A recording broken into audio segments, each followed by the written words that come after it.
welcome back to another great episode of Project Terroir and Dazed and Infused. Today's guest, Autumn Shelton from Autumn Brands. Autumn, welcome to the show. Thanks for having me. It's really good to have you here, not only because I know Hans Brand and have been on meetings with him for a couple of years, but to also hear your story. I'm intrigued after talking to Hans at the cannabis conference about your pest-free environment. You don't spray, but let's get to something first. And this is the question I ask all my guests. What is your historical relationship to cannabis? How did you come to this trade? Well, how far back do I go? I've always been a believer in cannabis. It's something that it's been a part of my life since early 20s, late teens maybe. And I was looking for a commercial real estate position after being on a 16-month honeymoon with my husband. And after searching for this commercial real estate position, I also got a finance offer from Hans. And I kind of weighed it both out, but something just said, I need to go work with Hans. And so I did. And I helped him during his cut flower business. And he got an opportunity to lease out some of the greenhouses for cannabis. Now, he has always been anti-cannabis. It wasn't something that he ever believed in. The stigma was very strong for him. So it took a lot of convincing. But after a while, he finally said, okay, let's try this. It was certainly going to be a better opportunity than what the cut flower industry had been providing over the last number of years with all the imports from South America. So he leased out a few of the greenhouses, and then it became apparent that I wasn't going to be able to really be part of that after a certain amount of time. And he also wanted his kids to be able to be part of the family business when they graduated from college. So he said, why don't we start something?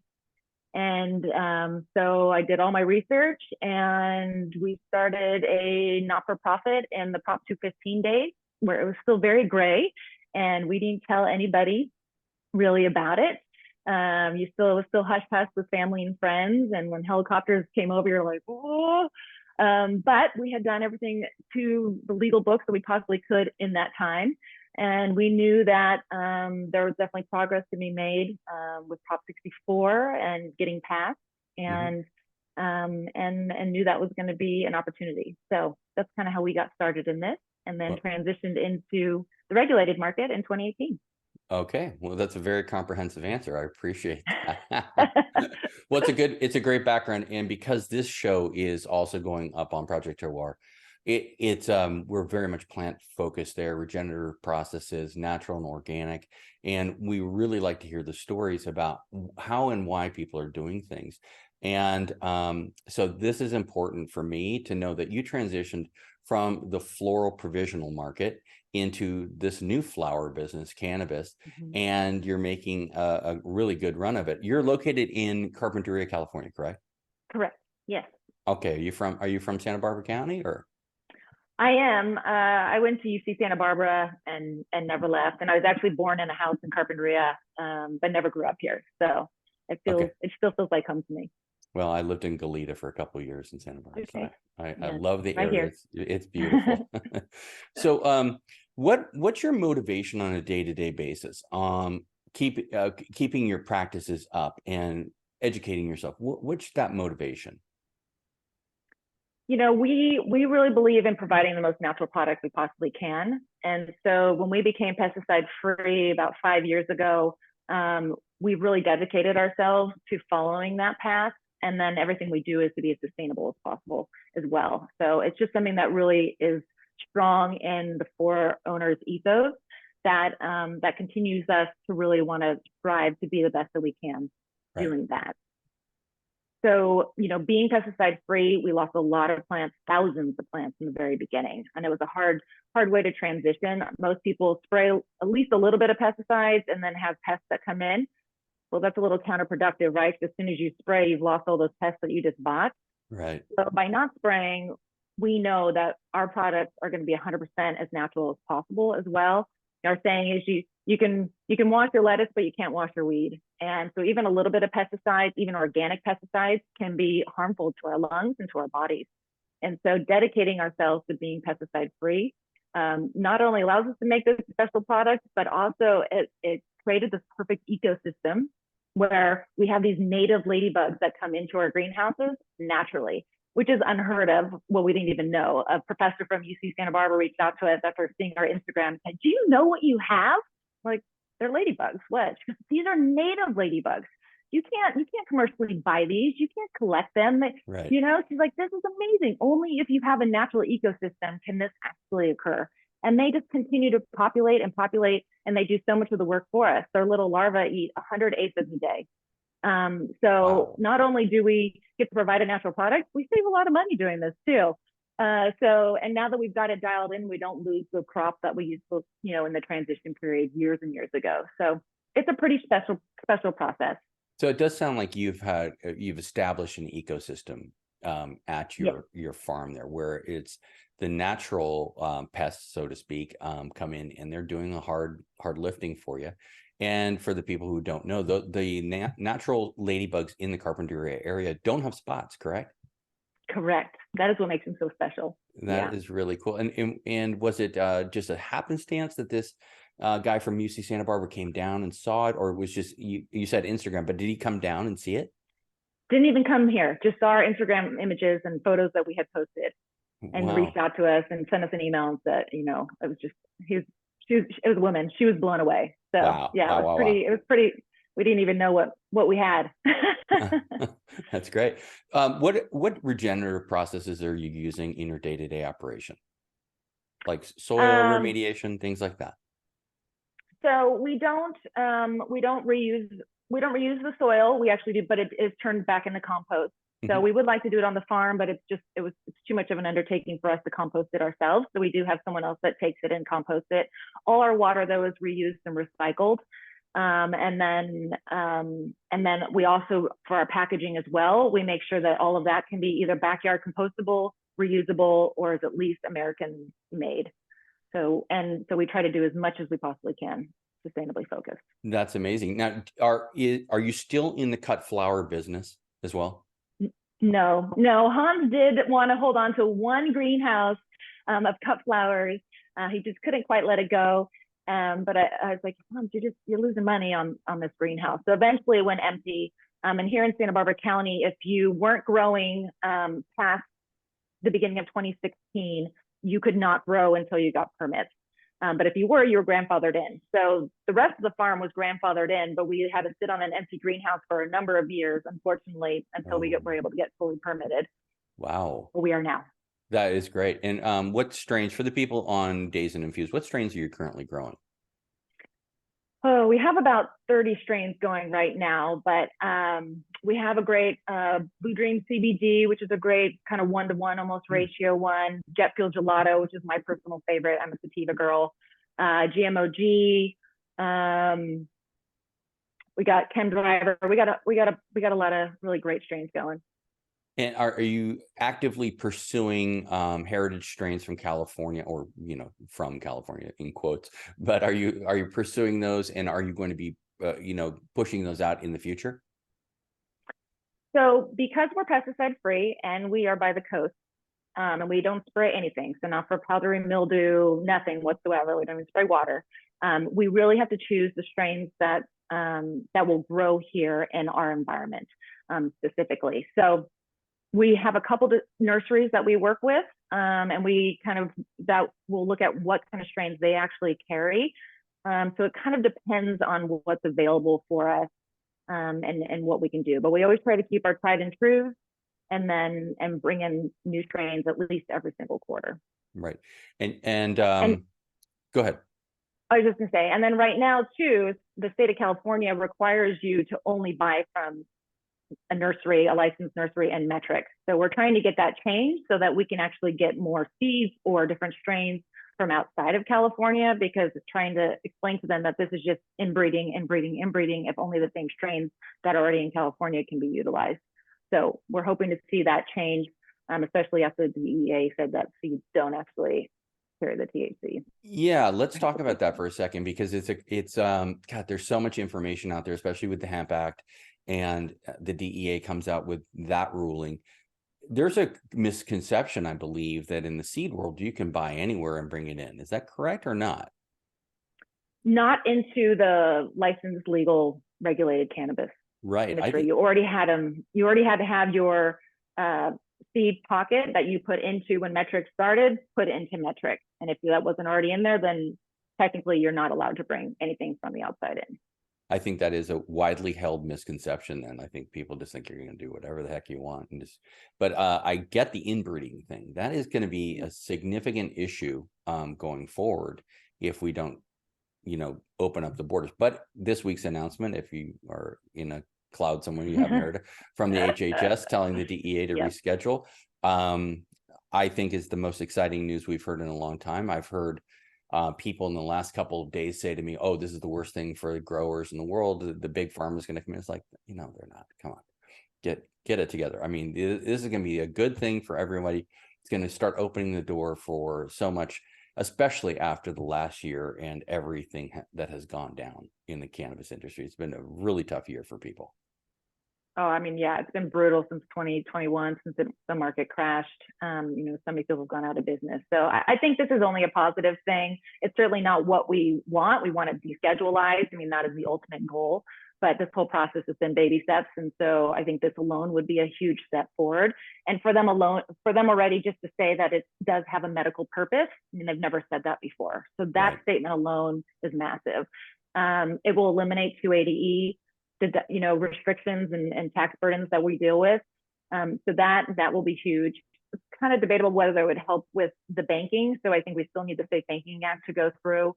And still, even if it got Schedule 3, there would need to be an exclusion for cannabis under Schedule 3, because under Schedule 3, you do actually need a prescription. So there's still more work that would need to go with that process.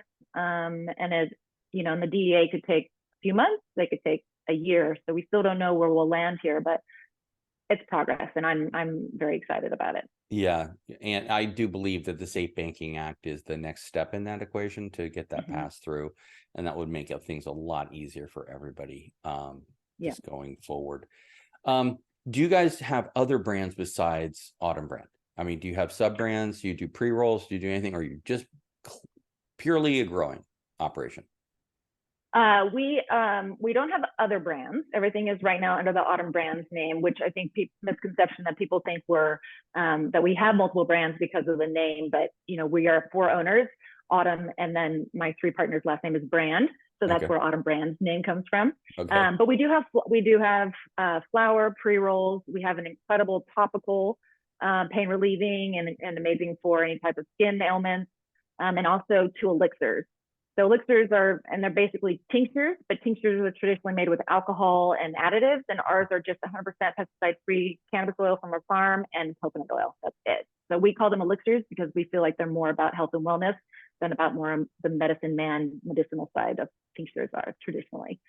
Are you using that Blue Dream CBD, heavy CBD in those elixirs? Yes, in the elixirs and in the topical. So the topical is a 1-to-7 ratio. One of the elixirs, the Thrive, is a 1-to-2 CBD to THC, and then the Warrior is 1,000 milligrams of THC. Okay. And so that one we've used wedding cake in the past for. Oh, nice. I used some topical today on a stressed calf muscle. So I have to get you ours, because ours is amazing. People have tried other ones. They're like, "Oh, I have a really good one," and then I give them ours. I'm like, "Oh, I've never experienced anything like this before." And ours has magnesium in it, all natural products. It's vegan. And the aroma is really refreshing, and we spend a lot of time working on the aroma to make sure it balances really nicely with the terpenes, because sometimes you get those topical cannabis topicals and they're like, "Ooh, it just kind of smells like cannabis," but this one has like a really nice blend from a local aromatherapy company here. Oh, that's great. If I see you in person, I'll grab it in person when I'm down there. So my next question is about in a heavily male-dominated industry like cannabis. Are there challenges, or do you feel like you're just doing it your way and you're fine with it? What do you find are the challenges in cannabis for you as a woman-owned business, if any? Yeah, well, I feel really fortunate that, Hannah and I have, two male partners, and so we're 50% women owned, and Hans has been nothing but, I don't know, progressive is the word, but he's been supportive of having women really, run the company too. And I think that just shows a lot for the industry as a whole and how important that is to have more women in this industry and to really work together. In the beginning, we had a higher percentage of women executives, and it has become more male dominated like every other industry does. I fortunately don't feel like I've had a lot of pushback as a woman. As soon as anyone that I meet, they've always been really respectful. So I'm really grateful for that. The challenges in this industry are the industry. In the beginning, it was certainly getting through all the regulations at the local level and at the state level. And that's what I spent a tremendous amount of my time doing over the first 5 years, is just trying to get through all that red tape. Here we have a pretty strong anti-cannabis group. So really fighting against that. And then in the end, negotiating to kind of really how to work together. So those have been really, really big challenges.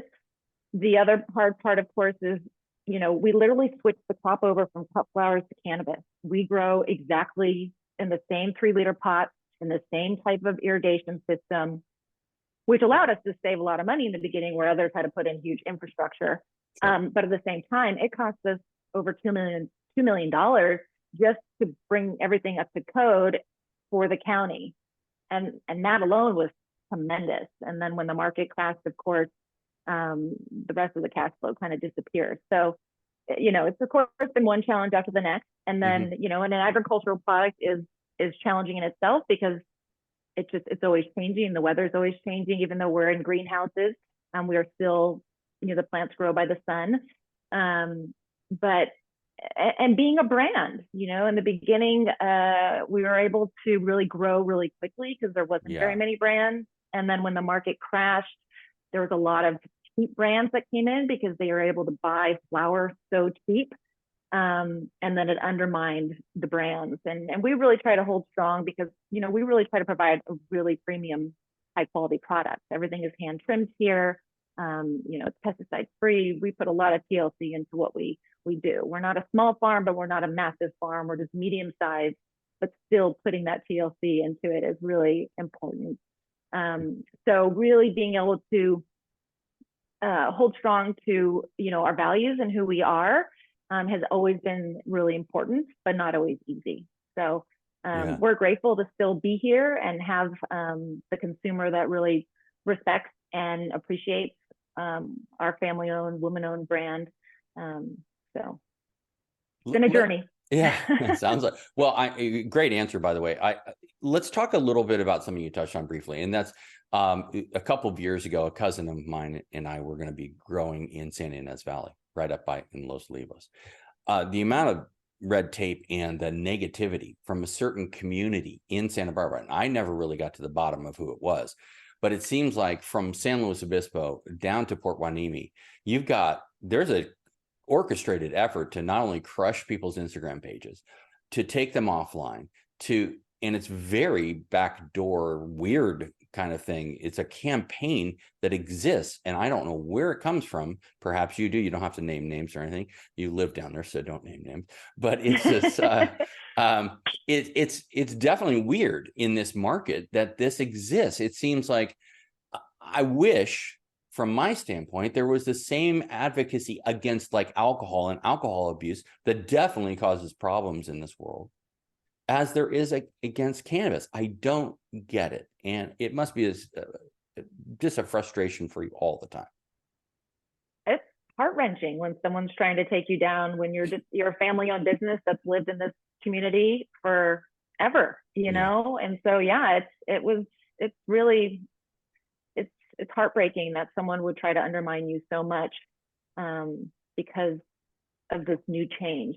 But these same people were doing it for, when it was oil or when it was cut flowers. Even when it was cut flowers, it was the same thing. Really? It's something new, and they just, they can't wrap their head around it. So then it just becomes, they're okay with it, but not in my backyard. So it's just a NIMBY, scenario, unfortunately. And yes, cannabis does create an odor that, that's not lovely to everybody, but not everyone appreciates. So we definitely understand that this is also an agricultural area as well. So finding that balance, but also being, a good community with each other and working together so that both can be happy and thrive is what's important. So that's a lot of what I've really focused on as well. Yeah. For those of you who don't know, Carpinteria is the heart of, there's a ton of avocado plantations down there. So, I mean, it's a very big avocado growing area.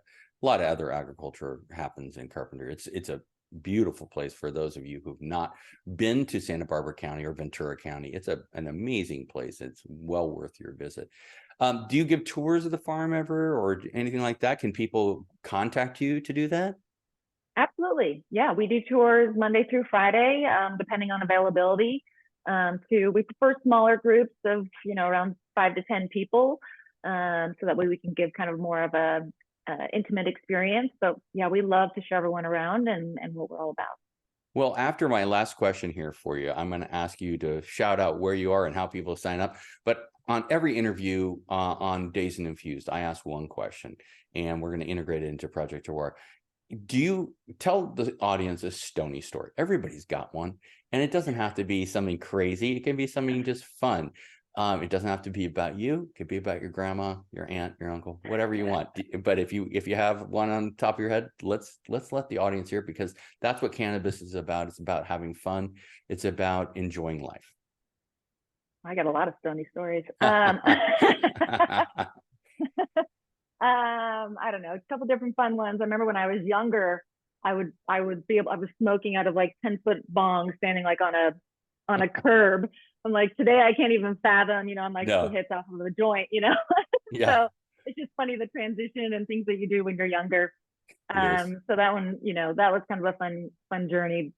Another one for me is I actually I was diagnosed with an autoimmune a couple of years ago, and that causes nausea. And one of our elixirs has been a godsend for me, and then really helping with that nausea. But I had a day where I was so sick, and I had to come to the farm no matter what. And I had 2 interviews that day, and so I just took too many. I took a lot of drops, let's say, of the elixir, too many, haphazardly running out trying to get here, and showed up, and I got so high, and I'm like, I wasn't even. It's like, Autumn, you can't. I can't be high at work.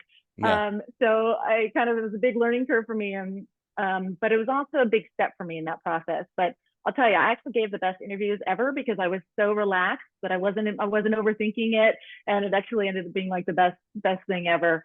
But it allowed me to learn how to microdose, and so I learned how to microdose the tinctures a lot better, and it was what really kind of got me through. Well, you must have had some tincture today, because it's been a great interview. I did not, but thank you.